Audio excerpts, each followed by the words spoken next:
సచివాలయ ఉద్యోగులని వెంటాడటం, వేటాడటం దాదాపు 1,50,000 కుటుంబాలు. వాళ్ళందరినీ ఎంతగా అవమానిస్తే అంతగా జగన్‌ని అవమానించినట్టు ఫీల్ అవుతున్నట్టున్నారు. ఎంతగా ఏడిపిస్తే అంతగా జగన్‌ని ఏడిపించినట్టు ఫీల్ అవుతున్నట్టున్నారు.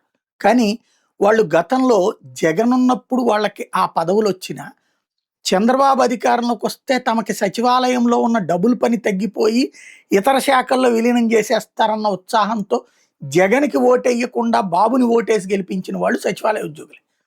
కానీ ఇప్పుడు ఆ సచివాలయ ఉద్యోగులు జగన్ టైంలో ఉద్యోగం పొందారన్న కడుపు మంటతో మిగతా ప్రభుత్వ ఉద్యోగులు వాళ్ళని వేధిస్తుంటే, ప్రభుత్వము వాళ్ళని వేధిస్తూడం అన్నటువంటిది నడుస్తోంది. ఇప్పుడు తాజాగా పెట్రోల్ బంకుల దగ్గర రాత్రి 8 గంటల నుంచి ఉదయం 8 గంటల వరకు సచివాలయ ఉద్యోగులు డ్యూటీ చేయాలట.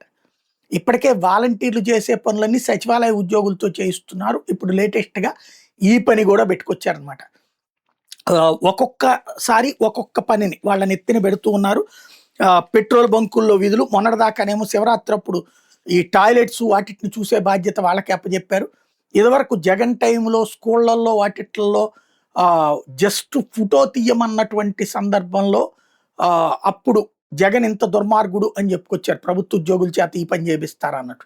ఇప్పుడు రివర్స్‌లో సచివాలయ ఉద్యోగుల్ని మేము వేధించడం కరెక్టే అన్నటువంటి భావనలో ఉన్నారు.